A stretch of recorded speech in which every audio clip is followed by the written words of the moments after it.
this is Lauren from Daisy Cottage Designs, and I'm here with a tutorial for you on the herringbone, chevron, or ripple pattern.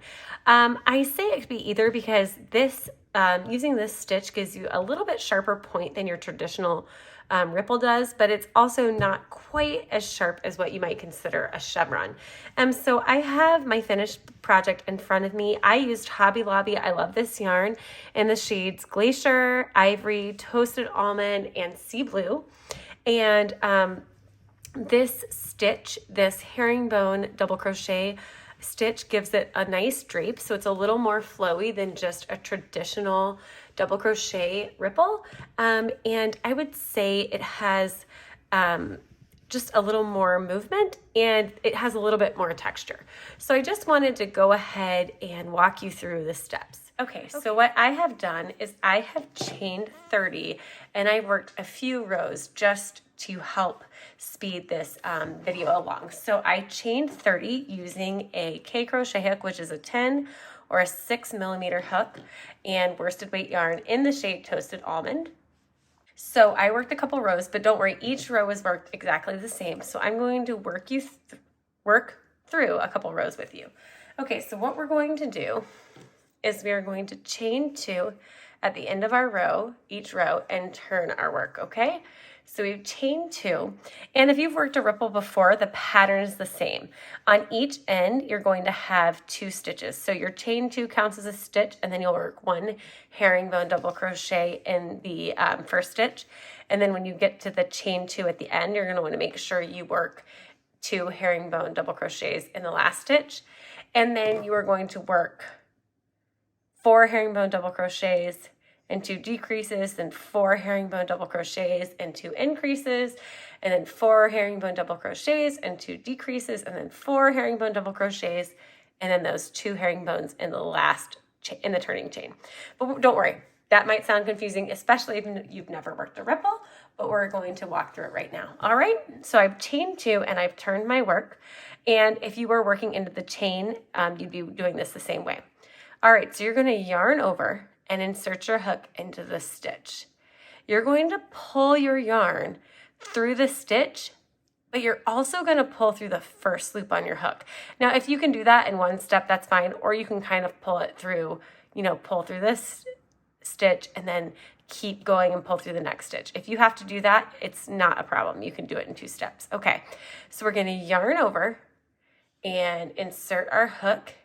I want to make sure that my focus is in the right spot so you can see what I'm doing. So we're going to yarn over and we're going to insert our hook into that first stitch, and we're going to pull through the stitch and then pull through the first loop. There are 2 loops on our hook. We're going to yarn over and pull through that very first stitch. There are 2 loops on the hook now. We're going to yarn over and pull through 2 loops. So that chain 2 and the first herringbone double crochet count as our 2 stitches in the very first stitch. Now we're going to work 1 herringbone double crochet in each of the next 4 stitches. So we're going to yarn over and insert our hook into the next stitch and pull through that stitch, and then keep pulling through the first loop. There are 2 loops on our hook. We're going to yarn over and pull through the first loop, and then we're going to yarn over and pull through the remaining 2 loops. Yarn over and insert your hook into the next stitch, pull through the stitch, and then keep pulling through that first loop. Yarn over, pull through the first loop, and then we're going to yarn over and pull through both loops. Now we're going to yarn over and insert our hook into the next stitch, yarn over and pull through the first stitch and keep pulling through that first loop. Then we're going to yarn over and pull through the first loop, yarn over and pull through both loops. And now we have 1 more. So let's see, we've got our chain 2 and our first herringbone double crochet. Then we have 3, but we need 4. So we're going to work right here. Yarn over, insert your hook into the stitch and pull through. Keep pulling through that first loop. Yarn over and pull through the first loop. And then yarn over and pull through both loops. Now we've worked our 4 herringbone double crochets. We're going to work a herringbone double crochet decrease. We could also call it a herringbone double crochet 2 together over these 2 stitches. So I've got another hook here. We're going to work it over these 2 stitches and over these 2 stitches. So this is a little bit more complicated stitch, but I'll try to go slow and make it to where you can really see it. Okay, so you're going to yarn over and insert your hook into the stitch and pull through this stitch. So let me do that again a little bit slower. So yarn over and insert your hook into the stitch and pull through. Then you're going to keep pulling that same yarn through this first loop, and then yarn over and pull through the first loop. Now, usually you would pull through these 2 loops, but we're going to yarn over and we're going to insert our hook into the next stitch and pull the yarn through, and then keep pulling through just that first loop. There are 3 loops on our hook now. We're going to yarn over and pull through the first loop. There are 3 loops on your hook. You're going to yarn over and pull through all 3 loops, just like that. All right, so we've got our first decrease right there. And we're going to work the next one.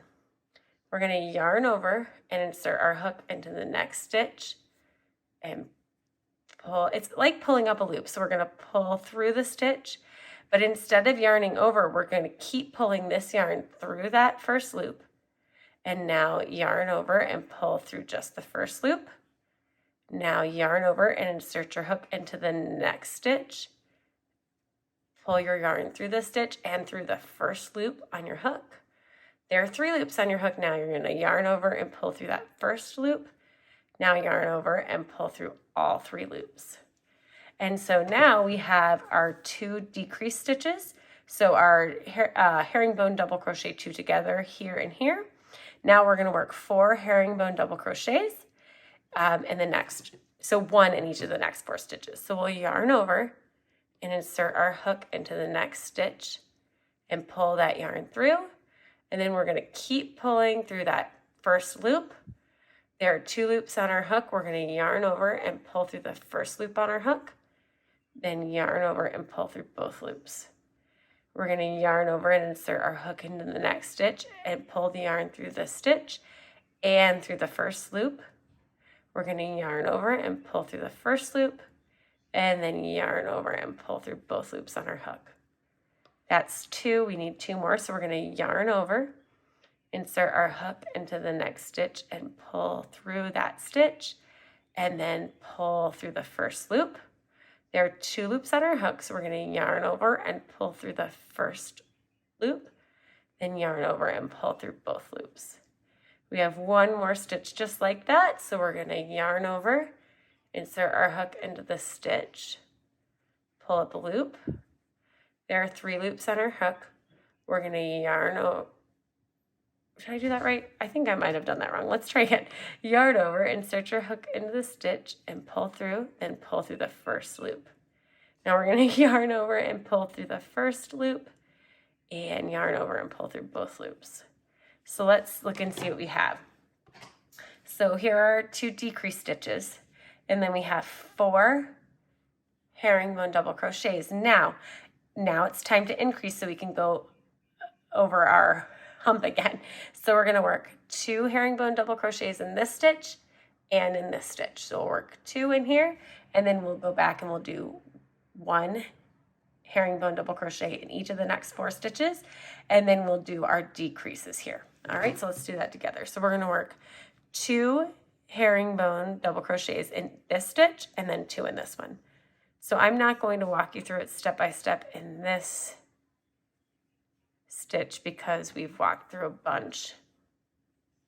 But if you need a little bit of review, you can go back and watch the ones we've gone step by step through.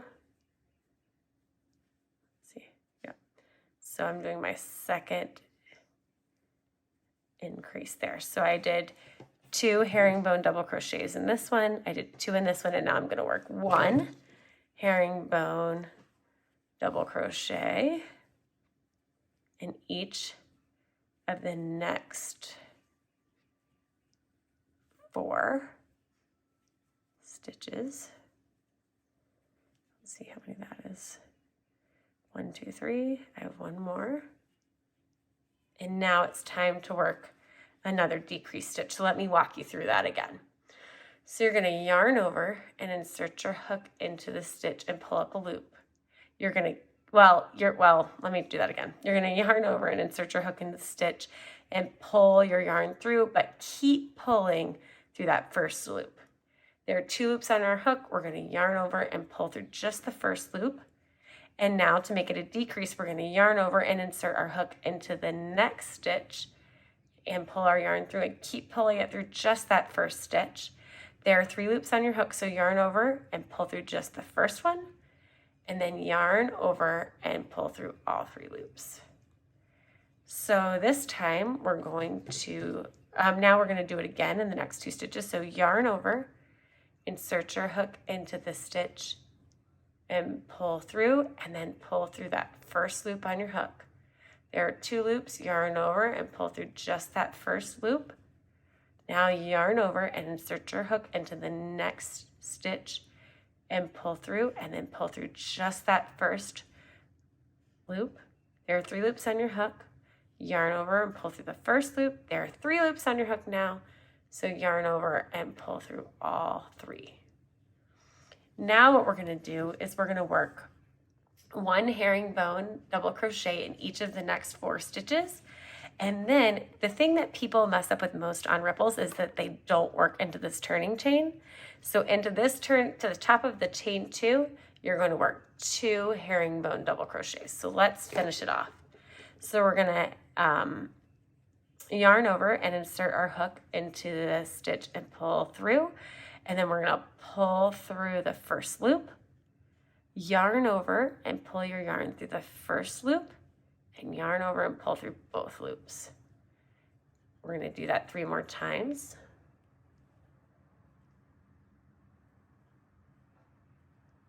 So there's 1,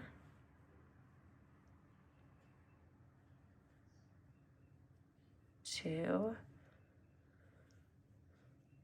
3, and now into the top of the turning chain, we're going to work 2 herringbone double crochets. So there is 1, and there is 2, worked right into that same stitch. All right, so let me just walk you through exactly what we did. All right, so I'm actually going to chain 2 because that's our first step. So we would chain 2 and then turn our work. And then you're going to work your first herringbone double crochet in this first stitch. So don't skip anything because your chain 2 is going to count as your first stitch, and you'll have 1 other stitch. So you'll have 2 stitches in that first stitch. Then you'll work a herringbone double crochet in each of the next 4 stitches. Then you'll work a decrease over the next 2 and a decrease over the next 2. Then you'll work 1 herringbone double crochet in each of the next 4 stitches. And then you will work you'll work 2 herringbone double crochets, 2 herringbone double crochets, and then 4 herringbone double crochets. Then you'll work a herringbone double crochet 2 together over these 2, and a herringbone double crochet 2 together over these 2. And then at the end, you'll work 4 herringbone double crochets. And then in the top of the turning chain, so at the top of the chain 2 from the previous row, you'll work 2 herringbone double crochets at the top of that. And that's what you'll do on each row. Now, obviously, if you're working a full-size blanket, you're going to have a lot more peaks and valleys, but each one will be worked in the same way. You'll have 4 regular stitches, then your increases, and then 4 regular stitches, and then your decreases, and then 4 regular stitches and your increases, and then 4 regular stitches and your decreases. Now remember, where most people get mixed up on ripples is they don't work into the turning chain because it just can kind of look like you're finished once you get to the last stitch. But if you work in the turning chain, it's going to be fine. Everything's going to be great. So I hope this helps. If you have any questions, let me know, and I'd be happy to try to answer them. I don't think I gave the multiple at the beginning, so I'm going to give that now, and I'll try to remember to go back and put it on the screen, but the multiple for this pattern is 14 plus 2. So like for this one, I did, so this right here would be 14 stitches, and then this right here is 14 stitches. So, but then plus 2 for the turning chain. And for the blanket, I chained 100. And for the swatch, I chained 30, but your multiple is going to be 14 plus 2, and all the information for adjusting the size is in the pattern. So I hope you have a great day, happy crocheting, and I'll talk to you soon.